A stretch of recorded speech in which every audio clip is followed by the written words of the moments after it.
Hi hello friends, എല്ലാ കൂട്ടുകാർക്കും good morning. എല്ലാവർക്കും ഇന്നത്തെ എപ്പിസോഡിന്റെ റിവ്യൂയിലേക്ക് സ്വാഗതം. അങ്ങനെ നമ്മുടെ ദീപിട്ട് സംസാരിച്ചുകൊണ്ടിരിക്കുന്ന ഭാഗത്തോട് കൂടിയിട്ടാണ് ഇന്നത്തെ എപ്പിസോഡ് തുടങ്ങുന്നത്. നമ്മുടെ ബൈജു പറയണ്ടേ എന്താണ് കല്യാണമൊക്കെ മുടങ്ങിയിട്ട് ആ പ്രകാശന്റെയും അതുപോലെ തന്നെ അവരുടെ അമ്മയുടെ മോന്റെയൊക്കെ മുഖം കാണാൻ നല്ല ചേലായിരിക്കും അല്ലേ ദീപേച്ചി എന്നൊക്കെ പറഞ്ഞുകൊണ്ടിരിക്കെ നമ്മുടെ കിരണും കല്യാണി റെഡി ആയിട്ട് അങ്ങോട്ടേക്ക് വരും കേട്ടോ. എടുത്ത വായിക്ക് ബൈജു പറയണ്ട്, ആഹാ ദേ കല്യാണിയും കിരണും വന്നല്ലോ. അച്ഛന്റെ കല്യാണം കൂടാനായിട്ട് മോൾ റെഡി ആയിട്ട് വന്നല്ലോ. ദേ ബൈജു, ഞാൻ കുറെ പ്രാവശ്യം കണ്ടിട്ടുണ്ട്, അത് എൻ്റെ അച്ഛനല്ലെന്ന്. അയാളേക്ക് ഞാൻ മുമ്പേ മനസ്സിൽ എപ്പോഴേ ചെതവെച്ച് കഴിഞ്ഞു എന്ന് പറയാണ്.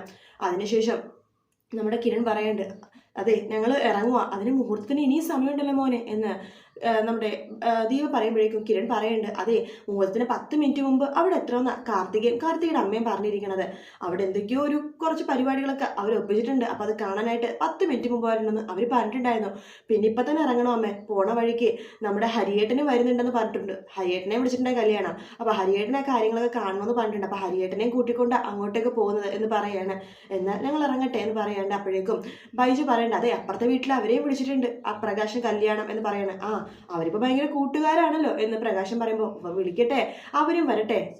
പറയുമ്പോഴേക്കും നമ്മുടെ ദീപ പറയണ്ട്, സരയു പ്രസവിച്ചെടുക്കുന്നതുകൊണ്ട് അവരൊന്നും വരാൻ ചാൻസ് ഇല്ല എന്ന് പറയുമ്പോൾ കിരൺ പറയുന്നുണ്ട്, അവര് വരാൻ ചാൻസ് ഇല്ലായിരിക്കും, പക്ഷെ ബഗാസുരം വരുമായിരിക്കും എന്ന് പറയാണ്. അവരെല്ലാം ഇപ്പൊ ഭയങ്കര കൂട്ട്, ദുഷ്ടന്മാരെല്ലാവരും ഒന്നിച്ചു കൂടട്ടെ എന്നൊക്കെ കിരൺ പറയണം. എന്നാൽ ശരിയമ്മ ഞങ്ങൾ ഇറങ്ങിയിട്ട് വരാം എന്ന് പറയാണ്. ശരി മക്കളെ എന്ന് പറയുന്നുണ്ട്. അങ്ങനെ അവരുടെ നിന്ന് ഇറങ്ങുവാണ്. അവരിറങ്ങിയിട്ട് കാറിൽ കയറി പോകുമ്പോഴേക്കും ബൈജു പറയുന്നുണ്ട്, എന്തായാലും കല്യാണമൊക്കെ മുടങ്ങി കഴിഞ്ഞിട്ട് പ്രകാശിന്റെ വീട്ടിലേക്ക് ഒന്ന് പോകണം, എന്നിട്ട് കുറച്ച് പടക്കങ്ങളൊക്കെ സംഘടിപ്പിക്കണം, ഞാനും പാറും കൂടി പോയിട്ട് കുറച്ച് പടക്കമൊക്കെ പൊട്ടിക്കുന്നുണ്ട് എന്ന് പറയുമ്പോൾ ദീപ ചിരിക്കും കേട്ടോ. അതിനുശേഷം നമ്മുടെ പ്രകാശനും അമ്മയും അതുപോലെ തന്നെ വിക്രമും കൂടി നേരത്തെ തന്നെ രജിസ്റ്റർ ഓഫീസിൽ എത്തുന്നുണ്ട്. അവർ കാറിൽ നിന്ന് ഇറങ്ങുമ്പോൾ തന്നെ തൊട്ട് പിന്നാലത്തെ കാറിൽ തന്നെ നമ്മുടെ രാജപ്പനും ബാലണ്ണനും പിന്നെ 2 കൂട്ടുകാരുണ്ടല്ലോ അവരും കൂടി ഇറങ്ങുന്നുണ്ട് കേട്ടോ. അങ്ങനെ നമ്മുടെ പ്രകാശൻ ഇറങ്ങിയ പാടെ നമ്മുടെ അമ്മൂമ്മയുടെ മാലയൊക്കെ എടുത്ത് പുറത്തേക്ക് ഇടണം, അമ്മ മാലയൊക്കെ എടുത്ത് പുറത്തിടമ്മേ എന്ന് പറയുമ്പോൾ നമ്മുടെ വിക്രം വന്നിട്ട് നമ്മുടെ പ്രകാശിന്റെ മാല എടുത്ത് പുറത്തേക്ക് ഇടുവാണ്. അയ്യോ ഇതൊന്നും ഇടണ്ടടാ, കുറച്ച് ഓവറായി പോകില്ല, എന്തോ ഒരു ഓവറും ഇല്ല, മാലയൊക്കെ ഇടുന്നത് മറ്റുള്ളവരെ കാണിക്കാനായിട്ടാന്ന് പറഞ്ഞ് പ്രകാശിന്റെ മാല മുമ്പിലേക്ക് ഇടുവാട്ടോ. അതിനുശേഷം ബാലണ്ണ രാജപ്പ എന്നൊക്കെ പറഞ്ഞിട്ട് അവരുടെ അടുത്തേക്ക് വിളിക്കുവാണ്. അതിനുശേഷം പറയുന്നുണ്ട്, എന്തായാലും എന്താണ് നിന്റെ വിവാഹമല്ലേ, നിനക്ക് ഭാഗ്യമുണ്ട് എന്ന് പറയാണ്. നിന്റെ മകൻ തന്നെ നിന്റെ വിവാഹം നടത്തി തരുമല്ലേ എന്ന് പറയുമ്പോഴേക്കും നിങ്ങളെന്താ രാജപ്പണ്ണിനെ കളിയാക്കുവാണോ എന്ന് പറയുമ്പോൾ ബാലണ്ണം പറയുന്നുണ്ട്, എടാ അതൊന്നും ഇപ്പോഴത്തെ കാലത്ത് വലിയ കാര്യമൊന്നും അല്ലടാ, ഇപ്പം എത്രയോ മക്കള് ഭാര്യമാരും അതുപോലെ തന്നെ ഭർത്താക്കന്മാരും മരിച്ച സ്ത്രീകളും പുരുഷന്മാരൊക്കെ വേറെ കല്യാണം കഴിക്കണില്ലേ, അവരുടെ മക്കളാ അവിടെ കല്യാണം നടത്തി കൊടുക്കുന്നത്, അതുകൊണ്ട് ഇപ്പോഴത്തെ കാലത്തൊന്നും അതൊന്നും വലിയ കാര്യമൊന്നും അല്ലെന്നേ എന്ന് പറയാണ്. അതിനുശേഷം നമ്മുടെ പാലനം പറയുന്നുണ്ട്, എന്താ പ്രകാശ എന്നാലും എന്താണ് നിന്റെ ഒരു വയസ്സാകാത്തൊരു ഭാഗ്യേ, ആരാണ് വയസ്സായത് എന്നൊക്കെ ചോദിക്കുകയാണ്.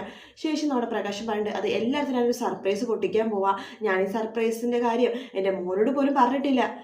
എന്താണ് സർപ്രൈസ്? കല്യാണം കഴിഞ്ഞിട്ട് എനിക്ക് ഡൗറി ആയിട്ട് 1.5 crore ഒരു കാറാണ് കിട്ടാൻ പോണത്. എടാ പ്രകാശ എന്നൊക്കെ പറഞ്ഞിട്ട് രാജഭവൻ വായ പൊളിച്ചിരിക്കുക കേട്ടോ. പെട്ടെന്ന് തന്നെ നമ്മുടെ അമ്മവും പറയുന്നുണ്ട്, 1.5 കോടിയുടെ കാറോ, നിനക്ക് എന്നാലും ഒരു 10-15 ലക്ഷത്തിന്റെ വണ്ടിയെങ്കിലും തരായിരുന്നു. എൻ്റെ അമ്മ ഇവരുടെ പൊട്ടത്തരം പറയില്ലേ, 10-15 ലക്ഷം എവിടെ കിടക്കുന്നത്, 1.5 കോടി ഇടിയിരിക്കണം. അമ്മക്ക് ഇത്ര വിവരമില്ലേ? അമ്മ 1.5 കോടി 150 ലക്ഷത്തിന്റെ കാറെന്ന്.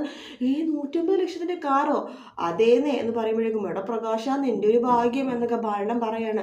150 ലക്ഷത്തിന്റെ കാറിൽ ഞാൻ എൻ്റെ ഭാര്യയും കൂടി സുന്ദരിയായ ഭാര്യയും കൂടി സഞ്ചരിക്കുമ്പോൾ ചില സമയത്ത് എൻ്റെ സുന്ദരിയായ ഭാര്യ വണ്ടി കയറിയില്ലെന്നൊക്കെ വരുമല്ലോ, ആ സമയത്ത് ബാലണ്ണ രാജപ്പെണ്ണ ഞാൻ നിനക്ക് ലിഫ്റ്റൊക്കെ തരാൻ കേട്ടോ, എടോ നിന്റെ ഒരു ഭാഗ്യം എന്നൊക്കെ പറഞ്ഞിട്ട് അവർ പറഞ്ഞുകൊണ്ടിരിക്കുകയാണ്. ആ സമയത്ത് കിരണും കല്യാണിയും അങ്ങോട്ടേക്ക് വരും കേട്ടോ. അവിടെ കാറ് കാണുമ്പോൾ തന്നെ പ്രകാശിന്റെ മുഖം മാറുന്നുണ്ട്. കിരണും കഴിഞ്ഞ് അവിടെ നിന്ന് ഇറങ്ങുമ്പോൾ തന്നെ പ്രകാശം വേണ്ടെങ്കിൽ ഇവരെന്താ ഇവിടെ വന്നിരിക്കണത് എന്ന് പറയുമ്പോൾ ഇവര് ഞണ്ണാൻ വേണ്ടിയിട്ടല്ലേടാ വിളിച്ചത് എന്ന് പറയാണ് നമ്മുടെ അമ്മൂമ്മ. പിന്നെ എന്തിനാണ് ഇവർ ഇവിടെ കെട്ടിയെടുത്തെന്ന് പറയുമ്പോൾ പോട്ടെ അവർ വന്നതല്ലേ എന്ന് നമ്മുടെ ബാലനം പറയാണ്. അത് വന്നിരിക്കുന്നത് പ്രകാശിന്റെ മോളും അതുപോലെ തന്നെ മോളുടെ ഭർത്താവും പിന്നെ ഇവിടുത്തെ RS കൺസ്ട്രക്ഷന്റെ മാനേജറൊക്കെ അല്ലേ എന്ന് പറയാണ്. പെട്ടെന്ന് തന്നെ നമ്മുടെ പ്രകാശം വേണ്ട എൻ്റെ മോളെന്നല്ല, അവൾക്ക് ദീപ എന്ന് പറഞ്ഞ മറ്റവള് ഭാര്യയായിട്ടിരിക്കുമ്പോൾ എൻ്റെ മോളായിട്ട് അംഗീകരിച്ചിട്ടില്ല, പിന്നല്ലേ ഇപ്പൊ മോളാവാൻ പോണത്, അവളെന്റെ മോളൊന്നുമല്ല എന്ന് പറയാണ്. അങ്ങനെ നമ്മുടെ കിരണും കല്യാണി പ്രകാശിന്റെ അടുത്തേക്ക് വരുന്നുണ്ട്. ആ സമയത്ത് പ്രകാശൻ പറഞ്ഞു, നിങ്ങൾ എന്തിനാണ് ഇങ്ങോട്ടേക്ക് വന്നത്? കല്യാണം വിളിച്ചുകൊണ്ടല്ലോ വന്നത്. കാർഡിൽ പ്രത്യേകം എഴുതിയിട്ടുണ്ടായിരുന്നല്ലോ കല്യാണം രജിസ്റ്റർ ഓഫീസിൽ വെച്ചിട്ടുണ്ടെന്ന്, വീനസ് ഹോട്ടൽ ഫുഡാണെന്നോ. കല്യാണം വിളിച്ചുകൊണ്ടാണ് ഞങ്ങൾ വന്നതെന്ന് പറയണേ. പ്രകാശൻ വെറുതെ വഴക്കുണ്ടാക്കല്ലേ എന്ന് ബാലണ്ണം പറയുക കേട്ടോ. അതിന് അമ്മ പറയുന്നുണ്ട്, അത് നിങ്ങൾക്ക് ഭക്ഷണം കഴിച്ചിട്ട് പോയാൽ പോരെ, ഇതിന് ബാക്കി എന്തെങ്കിലും എടുത്തോണ്ട് പൊതിഞ്ഞോണ്ട് പോവുകയും ചെയ്യാലോ എന്നൊക്കെ പറയാണ്.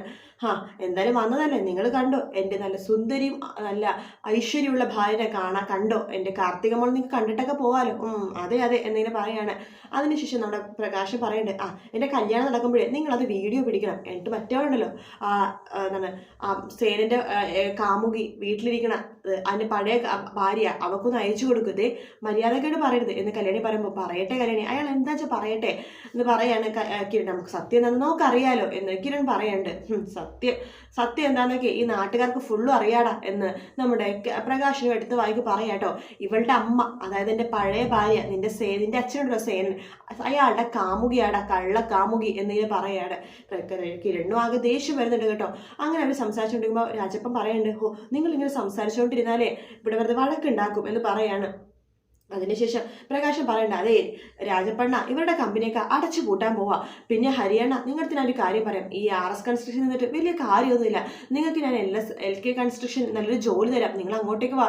അയ്യോ വേണ്ടായേ, RS കൺസ്ട്രക്ഷൻ നിർത്തിപ്പോയാലും ഞാൻ അവിടെ തൃപ്തനാണ്. നിങ്ങൾ നന്നാവില്ല എന്ന് പ്രകാശം പറയുവാണ്.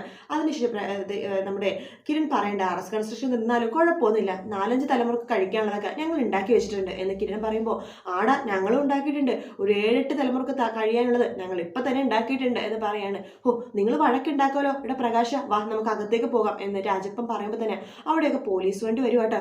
ഇതെന്താടാ പോലീസ് വണ്ടി വരുന്നത് മോനെ പ്രകാശ എന്നൊക്കെ അമ്മ പറയുമ്പോൾ, അമ്മ ഒന്ന് അടങ്ങിയിരിക്കുമ്പോ നോക്കട്ടെ എന്ന് പറയാണ്. പോലീസ് വണ്ടി അടുത്തേക്ക് വരുമ്പോൾ പ്രകാശ ദേഷ്യത്തോട് കൂടി തന്നെ കിരണിനെയും അതുപോലെ തന്നെ കല്യാണിനെ നോക്കുക കേട്ടോ.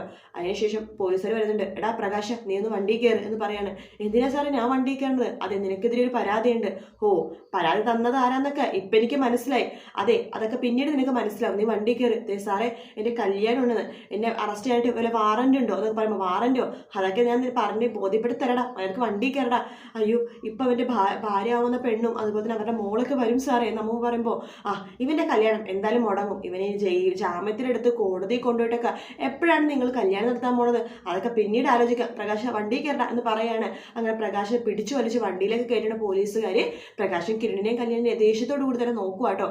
അങ്ങനെ പ്രകാശിനെ ജയിലിലേക്ക് വണ്ടി കയറ്റിക്കൊണ്ട് പോയി കഴിയുമ്പോഴേക്കും വിക്രം പറഞ്ഞിട്ട്, സമാധാനമായിട്ട് നിനക്ക് തൃപ്തിയായിട്ട് നിനക്ക്? അതേടാ തൃപ്തിയായി എന്ന് പറയാണ്.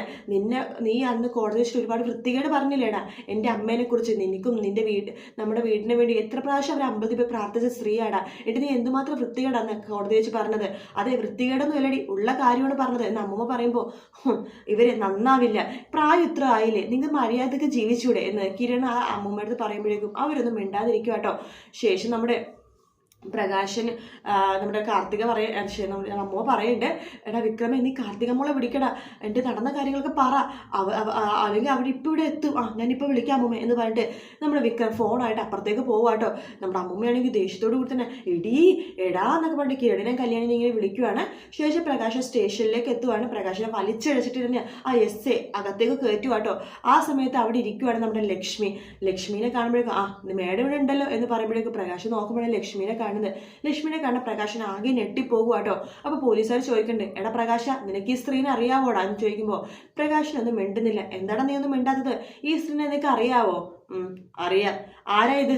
എൻ്റെ ഭാര്യയായിരുന്നു. അപ്പൊ ഇപ്പൊ ഭാര്യയല്ലേ? എടാ നിയമപരമായിട്ട് നിങ്ങൾ എപ്പോഴും ഭാര്യ ഭർത്താക്കന്മാരാണല്ലോടാ, എന്നിട്ടും നീ വേറൊരു സ്ത്രീയെ കല്യാണം കഴിച്ചു, ദീവ എന്ന് പറഞ്ഞൊരു സ്ത്രീയെ, എന്നിട്ട് അവരുടെ ബന്ധം വേർപെടുത്തിട്ട് ഇപ്പൊ വേറൊരു സ്ത്രീയെ കല്യാണം കഴിക്കാൻ പോകുന്നു എന്ന് പറയുമ്പോഴേക്കും പ്രകാശം വേണ്ടായോ അണ്ണ പോലീസുകാർ, ഞാൻ ഇവരായിട്ടുള്ള ബന്ധം 10-25 വർഷം മുമ്പേ ഒഴിവാക്കിയതാണെന്ന് പറയുമ്പോൾ ലക്ഷ്മി പറയണ്ട, കള്ളം, പച്ചക്കള്ളം, 10-25 വർഷം മുമ്പേ ഇയാളും ഇയാളുടെ അമ്മയും കൂടി ചോരക്കുഞ്ഞും എന്നെ ഉപേക്ഷിച്ച് പോയതാണ്, ബന്ധമൊന്നും വേർപെടുത്തിയിട്ടില്ല എന്ന് പറയാണ്. എന്നിട്ടും ഇയാൾ വേറൊരു കല്യാണം കഴിച്ചു, അതെന്നെ നിയമവിരുദ്ധമാണ് എന്ന് പോലീസ് പറയാണ്. നിനക്ക് ജാമ്യം പോലും കിട്ടില്ലടാ, 3 പെണ്ണുങ്ങളുടെ ജീവിതം നീ തകർക്കാൻ നോക്കിയത് എന്ന് പറയുമ്പോഴേക്കും പ്രകാശൻ ലക്ഷ്മിനെ സൂക്ഷിച്ചു നോക്കുന്ന ഭാഗത്തോട് കൂടിയിട്ടാണ് കേട്ടോ ഇന്നത്തെ എപ്പിസോഡ് തീരുന്നത്. വീഡിയോ ഇഷ്ടപ്പെട്ടെങ്കിൽ ലൈക്ക് ചെയ്യുക, സബ്സ്ക്രൈബ് ചെയ്യുക, കമന്റ് ചെയ്യുക. മറ്റൊരു വീഡിയോ ആയിട്ട് വീണ്ടും കാണാം. Take care, bye bye.